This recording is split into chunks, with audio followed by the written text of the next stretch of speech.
Where did that desire to protect people come from? Was there something about your childhood or your past that kind of brought up that passion? Well, I think when it goes, everything kind of stems from my accident. When I got in my accident, the community came together back in 1989, about 3 weeks after my accident, and created a Shawnie Whitaker fundraiser, and it raised over $34,000 for me in 3.5 months. And it was selfishly my friends, my circle friends, community came together, and that's before the internet. That's before GoFundMe. And I thought to myself, man, like people just gave to me, prayed for me, loved on me.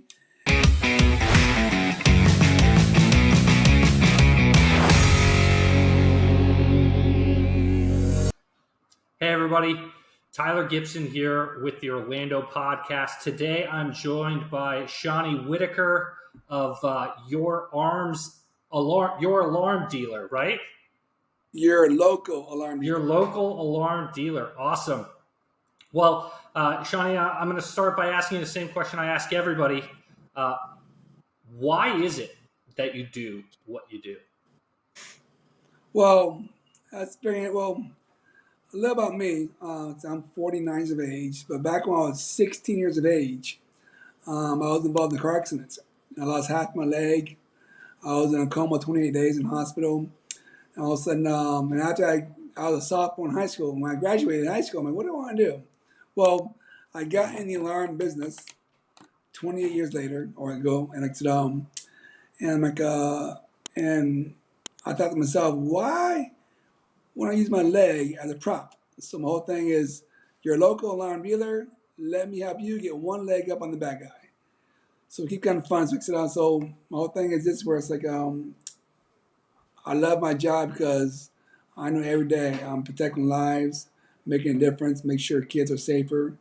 And when people sleep at night time, people go to sleep both eyes closed because of me. So it's kind of nice. Where did that desire to protect people come from? Was there something about your childhood or your past that kind of brought up that passion?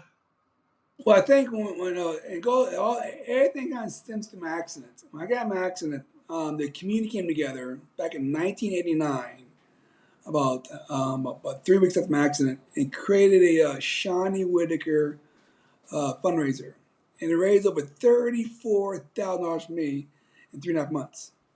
And it was selfishly my friends, my circle friends, community came together, and that's before the internet. That's before GoFundMe. And I thought to myself, man, like people Wow. just gave to me, prayed for me, loved on me. And back in the day, that was a lot of money for 3.5 months and a Mhm. lot of time and effort. And so for me, and my stepfather, Paul, was a giver. He was a helper. He was a lover. He's a God-fearing man. It's kind of ironic. At one time in my life, my mother and my father got separated before I was born. My mom left my father. He wasn't a good man, unfortunately, um, but he got remarried to Eileen, had three more kids. Well, they lived in California. We lived in Orlando, Florida. Well, one day I came from school. I was fifth grade, and my stepfather Paul said, "Shawnie, kids, Mikey, Terry, I want you to know your father and your stepmom and three kids are moving with us next month." So he got evicted. And so my stepfather and my real father had lung disease too. He can't walk 10 feet. My stepfather took in my real father, stepmom, three kids for almost a year and a half before he got back on the feet. Who does that? So my stepfather was a man that taught me, no matter the situations, circumstances, Wow. look beyond the big picture. And all of a sudden, and then it was even crazier. My father passed away at 30 years of age, and my stepfather paid and financed the funeral for a year and a half. Then a year later, my real father's brother, Uncle Jim, lost his job in California. My stepfather took him on in for about 3 years. So I guess that's my DNA. So yeah, so then every couple months, I'd walk downstairs in my house. I see a woman or a man on the couch. I'm like, Paul, who's that? Well, that's Samantha or Eric or John or what's their story? Well, they're homeless and I'm putting them to work, and I help them out for a couple weeks. So to me, it was a norm. That's my DNA, that's all I saw. So for me, you know, the guy was giving so much and people invested so much in me after my accident. I just want to I want to play a small part in the world to give back to the world as best I can. And so what I do when it comes to home security, it's just that no one does because they call me Santa Claus because I don't just do 3 doors, much keypad. I do every door, every window, so it's kind of crazy. I did a house about 2 months ago with 35 doors and windows. You get 3 free. With me, you get 35. So pretty crazy, right? Wow. Yeah. So That's really interesting that you saw your stepfather model this incredibly generous behavior and taking care of people and just taking them into his home. Um, and I can imagine that would have an impact on people or have an sure. impact on a young person to see that kind of generosity lived out in front of you. So, you had this car accident. You saw this huge generosity from the community around you. Um, why alarms? I mean, there's lots of ways that you could potentially help people. What was it about that particular type of business that that kind of drew you to it? What's interesting when so I was actually working at a barbecue place. An old high school friend who owned his own authorized dealer for ADT said, Shawnie, why don't you sell alarm? Man, I'm not a salesman. Like, come on, try it out. And I'd walk in and what I saw was the industry gave away 3 doors, one motion, one keypad, backup batteries, sticker sign. That was it. And I thought to myself, like, that's not really protection. You got my kid's windows, your kid's windows, you got my master bedroom, you got smoke detector, all these cameras. And I thought to myself, like, the industry was broken because they gave you a partial protection, but not full protection. The 3 doors, bush keypad is nice, but you still got 13 doors, windows in the back house that need protected. So for me, I'm not sure. I guess maybe I'm trying to save the world, and I saw that selling alarms this way was good, but wasn't best. And I thought to myself, So when I left someone's house, I didn't feel good because the house wasn't fully protected. So for me, I was like, listen, if we're going to do this, so then I kind of feel like a Superman or, or the Lone Ranger saying, Sure. I had to come and save the industry. So therefore, and my thing is like I give away the world, right? Like, how do you make money? And my friend, my, my philosophy is take care of the customers, money will come. Just like Planet Fitness. Planet Fitness, $10 a month. Whoosh, that's crazy. Back when I was young, we go Planet Fit or go Bali. It was $60 a month. But it's all about volume, Yeah. customer first, and that's why I've been so successful. Gotcha. So, how long now have you been helping people protect their homes? 28 years this past month. Awesome. And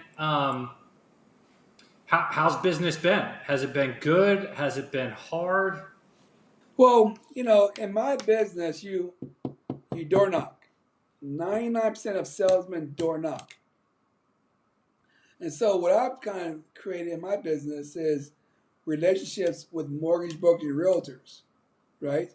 So when you have we have a closing, I'll call you enough to keep it. But what's so crazy is that realtors and mortgage brokers don't like us. Know why?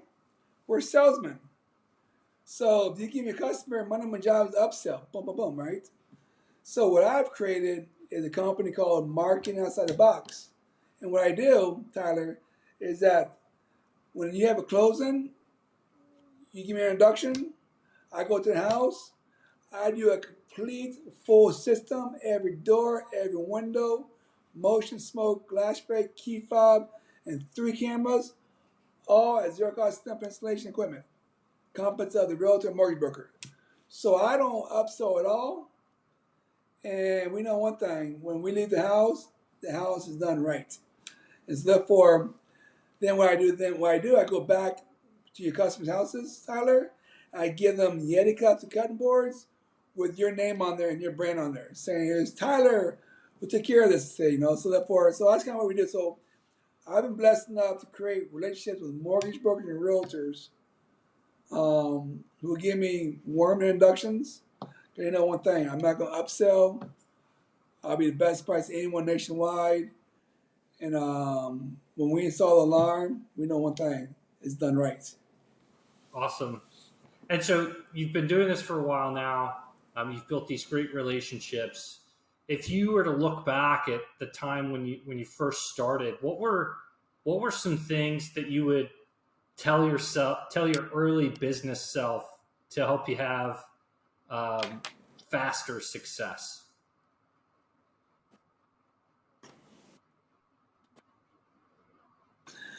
Well, that's a great question, Tyler. First of all, systems, procedures, and processes. Any business, without that, you're dead in the water. Secondly, when I first started selling alarms, I sold for the money instead of selling for the service for customers, And I realized one thing: if you chase money, you stay broke. If you chase intention and serving and helping customers, money comes. You know what I'm saying? So I'm an old man now. I'm 49 of age, but I realized that, hey, that money besides God is the fastest thing in the world. So don't chase it. Just be intentional with your services, and things come around the corner. You see? That's so true. I found that to be true too in the real estate business. Is that when you are out there, and I'll say bugging people because I know that I've done that and other realtors have done that when they first start out. And you're bugging people to, hey, help me, help me, help me, help me, help me. It can be a real put off for folks. But when you change it and you change it to, how can I help you? How can I help you? How can I help you? That creates a huge paradigm shift, I think, in any relationship, whether it's business or personal. And the So right true. things, the good things come out of that because of that. So yeah, that's great. I'm curious, as a business owner, as an entrepreneur, you talked about systems and processes. What's a system that you think or a process that you think every single business owner should try to figure out how to set up and That's a get great going question. first That's and that's foremost? a story of my life. Well, I got a good friend of mine named Jason Purcell. He's the owner of Certified Mortgage Planners over in Lake Mary. And on top of being a great friend, I lost my leg. I started wrestling back in high school on one leg in my junior senior year. I met Jason Purcell there, and we bonded. He went to Bishop Moore with Lyman High School, but we bonded, and it's been a great relationship. Past 33 years. But Jason Purcell has taught me, maybe through the core. You might not know what the core is. The core, is the coach company. Anyway, it's without systems, without relationships, without processes, you're dead in the water. So I think for me, when it comes out to businesses, if you don't get yourself a business coach and create a plan and create a system, procedures, you can't make it. You might make it. You might make it, but you're not going to make it. When I say make it, it's freedom. To come to go. To know when you're sleeping. There's process and procedures in the background. Work on your behalf. And just and so being in the business of realtors and mortgage brokers, it's hard because a lot of these people aren't taught systems, or procedures. And so I just think that if I know one thing, Keller Williams, they have one of the best programs out there when it comes to mentorship. But yeah, without systems or procedures or processes, you're dead in the water. So And it's all about having a game plan, right? A lot of people they play these games of life with no game plan. All of a sudden, that's why life's a lot tougher than it needs to be. So for me, I think find yourself a good coach, a mentor, a person who's done it and been good. I think your success for is higher. Hey, before we go any further, if you're enjoying this content, please like and subscribe so you can help us get the word out about these amazing people and businesses here in the Orlando area. Don't miss out on upcoming episodes and help out the show. Now let's get back to it. Got it. You said, I think I heard you say in there that you had hired a business coach. Was that right? Well, yeah, my friend Jason Purcell, he's the owner of a company, CMP, over in Lake Mary, mortgage company. And also, so they have a thing called the Core. And the Core is the biggest coaching company out there for realtors and mortgage brokers. And the people who drink the Kool-Aid for the Core, right?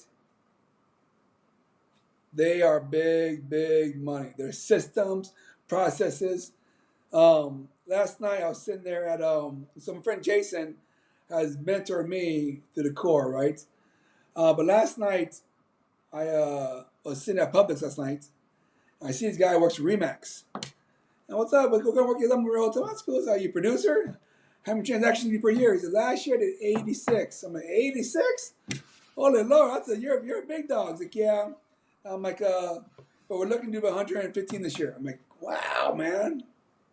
Right? I'm like, I said, I'm like, who you working at? We're Remax. I'm like, golly, I'm like, I know. 200 deals, that's a lot of deals, right? I'm like, have you heard of the Core? He's the Core. I live it. I breathe it. She's like, I'm on the phone. That's my thing. The Core is about making phone calls. And here's a guy that does exactly what my friend Jason does, who's a superstar. And the Core is the godfather of system, process, and procedures. So I know one thing. Last time was God wing. God's like, what, Shawnie, I'm gonna prove to you. I'm gonna realign you to make sure that you realize if you follow the Core program, you can't lose. So I wake up today. I get on a Core phone call today with my friends Jason. I got 2 deals today. Nice. Bam. So having a game plan, it It's sounds like that tells you week in and week out what you should be doing for some revenue generating activities is one of those systems that's critical for a new business owner. Because if you're not selling whatever your product or service is, if you don't have clients, well, you don't really have a business yet. So correct. that certainly makes sense. So Well, you know, you, yeah. go ahead. No, I was fixing to say, 'cause, a lot of entrepreneurs, we try to do it our way. I can do it, but my way, my way. Yeah. So I was saying, as entrepreneurs, we try to do it our way. It doesn't work. It might work for a little while, but to get to the next level, you need coach, systems, processes, procedures. If somebody was going to be getting into the alarm business for the first time, right? They want to start their own alarm. They're inspired by this conversation that we are having. They think that you're having a lot of fun. Right. What what advice would you give them in terms of starting out or finding a good coach to help them develop that same kind of system and process that you've been able to implement within your own business? Well, I know for me, all I know is what I know. I know what hasn't worked, what does work, and so I would give them a piece of paper that says the Core and tells you to do it every day. Do 2 face spaces, 2 break breads, 10 great phone calls. Doing it myself, my way. So, um, for me, I just think that if I had anyone coming into this business, I'd give them this little piece of paper called the core. What did that look All like? of a sudden, oh, well, the core, well, Well, you the said letter or doing it what? yourself, doing it your way. What were some ways that you were trying to do it yourself in the beginning that weren't successful? Maybe we can save some people some heartache.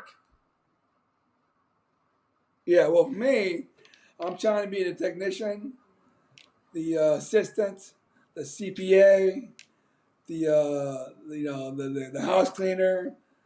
I'm trying to be all do all, and I realize that you can't grow that way. What was one of the first You things that know, you outsourced or that you put or that you delegated? Because I think that's so critical for business owners to sit down and look at the things that they're doing on a daily or weekly basis and what things are going to help produce the results that they're looking for, and what things um, are things that have to be done but aren't necessarily going to help them reach that next level, like the bookkeeping, like the tech support, right? All those things are important, but they're not necessarily what's going to get me to my next goal within my business. So, what are some of those early things that you chose to outsource or to hire? well, I know one thing. For me, I'm not a paper person. So having a good in-house team player helps with my scheduling, with my calendar, making return phone calls. You know, as far as like follow-up phone calls. You know, let me do what I do best. That's out serving customers, protect them, while my assistant in the back is taking care of the grunt work, the to-do list kind of thing. You know, so yeah, 'cause, me being on the phone doesn't make money. Me being out there on the streets, I make money. You know, I'm more impactful. I'm more servants. You know, Got it. so So focusing on for you, it's about focusing on being belly to belly, being face to face with people in their home, evaluating what's going on. And so you've delegated a lot of the other tasks in your business to an assistant or an admin. Is that correct? yes, yes. Do what I do best. I love on people, help people, serve people, protect people. Saying anything else doesn't work because it's not my gift. My gift is connection, helping, serving, protecting. You know, so Sounds like it's all about people. yeah, I love people. I mean, I guess I love people so much because again, going back to my going back to my story where That's awesome. And I know that your tagline is to have a leg up on the bad yeah, guys. And I know that that's a yeah, that's my tagline. You know, you're a local alarm dealer. Let me help you get one leg up on that guy. Or I do when it comes to realtors and mortgage brokers, I say, realtors, let me help you get one leg up competition. Because no one does what I do, you know. And what we do when we sit there and go to custom houses, it's not from me. It's all from Tyler and whoever it is company, you know. As we say, thank you for your business. We'll give you this company, Tyler. And so I walk in there, give them an alarm, all the bells and whistles, the cameras, like, oh my God, how much? $0 for installation. Then I go back with Yeti cups cutting boards from you, Tyler, and you're doing nothing but you're making sales, selling houses. And I'm doing stuff in the background. You know, make sure that your customer are protected, house is protected, kids are protected. Then all of a sudden go back with branded materials with your name on there, and it costs you nothing. Yeah. Then I get your reviews too. Tyler, we love you. Thank you for the alarm. Thank you for the gifts. You're the best. You know, so that's what we do. It's amazing. So like I said, they call me Santa Claus. So that's that's so great that you make that intentionality not only to protect the client, but yeah, but to also be so intentional with bringing your partners forward that helped you make that connection, and trying to make everybody in the situation look like a huge contributor and a winner. I know that that would be a big value to me if all of my partners were doing something like that. So I could definitely see where that's a huge draw for folks that choose to do business with you. You know, as you think about home security, maybe somebody's listening to this and they're thinking about, I don't know if I have enough security, or whether or not I need an alarm. What would you tell to somebody that's thinking about whether or not having that kind of product is something that they do or don't need? Right. Well, as you know, as I'm 49 of age now, so the world has changed. The world has definitely changed over the years, and unfortunately, there's no safe neighborhood these days. And so then there's this is that yeah, person A, don't need alarm. I got a dog. I got guns. Okay. Person B is like, you know what? Spending 29 to 35 bucks a month for peace of mind, make sure that my kids are safe, my dogs are safe in case of fire, that when I go to sleep, I'm out of town, that my biggest investment in the entire world is protected for pennies a day. Like we sit there and we think about, we want the fancy cars and we want the latte from Starbucks every day. But when it comes to self love and protecting myself, like, all thing is, why wouldn't you? Because if I am a father with a wife and a couple of kids, it's not about me. I can't be here 24/7. If I'm out there, I know one thing. While I'm working, providing for my kids, my pets are safe. And so therefore, unfortunately, we live in a world that I believe that there's not a lot of self love for ourselves. And so, my old philosophy in life is like receive, love thyself, protect thyself. So yeah, and my thing is this where it's like and I don't have a rush, I don't have pressure. I say, listen, this is what we do. This is what we can contribute to you for free. If it makes sense, high five, move forward. But my thing is this, Tyler. The reason why I love this business is I know one thing. I can't save the world, unfortunately, but I can protect the family every day of my life. That I'm doing my part in the world, as well as making sure my realtors are looking like superstars from their homeowners, which creates more business for them. Yeah, I'm curious to go back to, because we kind of glossed over at the beginning of the story about the car accident and the community fundraiser, but I'd like to go back and learn a little bit more about what that must have felt like to be in that position. I mean, I can't imagine, and I'm sure you get this all the time. I can't imagine what it would be like to lose a limb, right? I don't know that anybody can really imagine what that's like. But I think it's, you know, I'm curious to know, what was that like? Obviously, it's challenging, and you had great support from your community around you.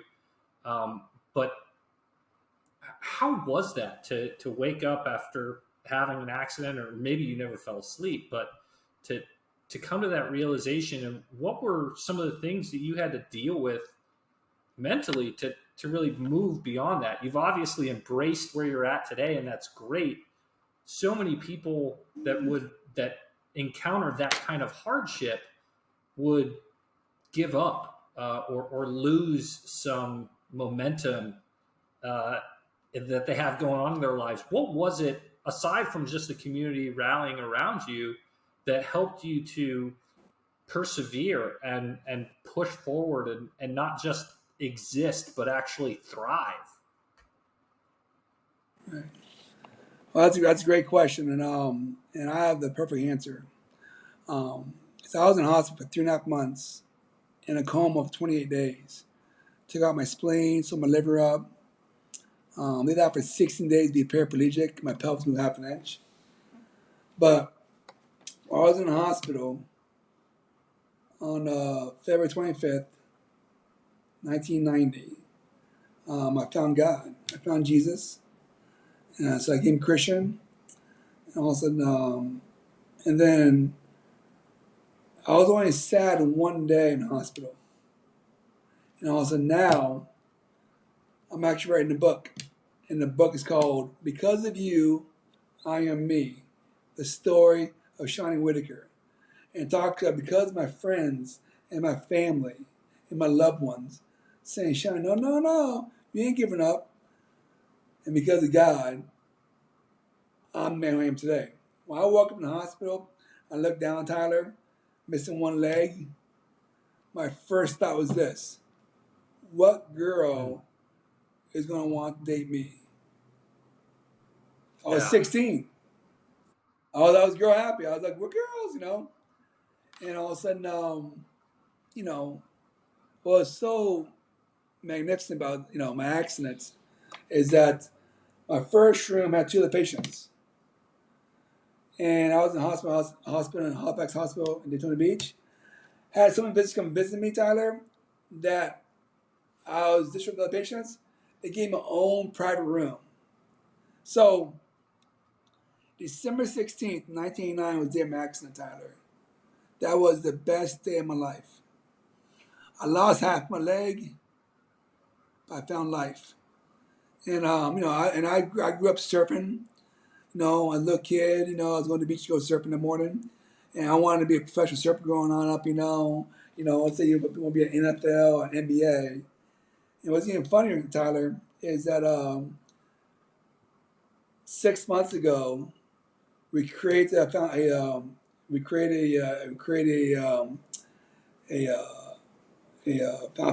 called the ASAP, the Adaptive American Surf Professionals.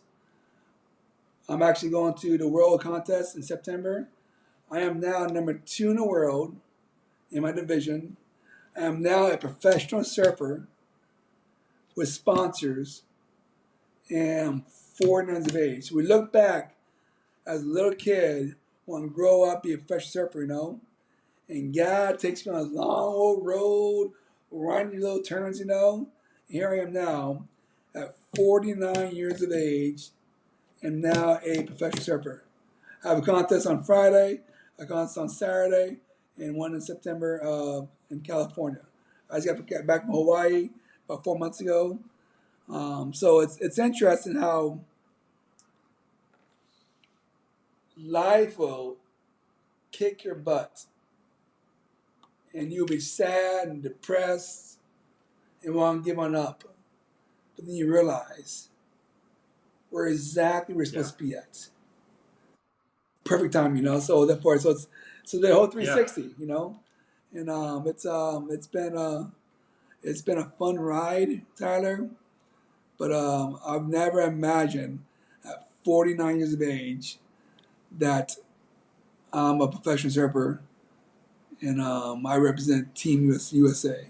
That's awesome. I'm number 2 in the world. That's awesome. Blows my mind, What an empowering and inspiring story. Well, Sean, I want to be considerate of your time. I really appreciate you taking this time today. If people want to learn more about you, your story, when your book is coming out, where can they find that information? Well, Facebook is, Facebook or Instagram, Shawnie Whitaker, SHAWNIE, Whitaker, WHITAKER. Facebook or Instagram. And also, then off my company is called YourLocalAlarmDealer.com. And so, first of all, I want to say I appreciate you for allowing me to come speak on your show. You're a great interviewer, and I'm blessed that I met you today. And I look forward to seeing you soon. All right. Well, thank you very much. And thank you, everybody, for listening to the show. Hope to catch you next time here in Central Florida. Thanks, Tyler.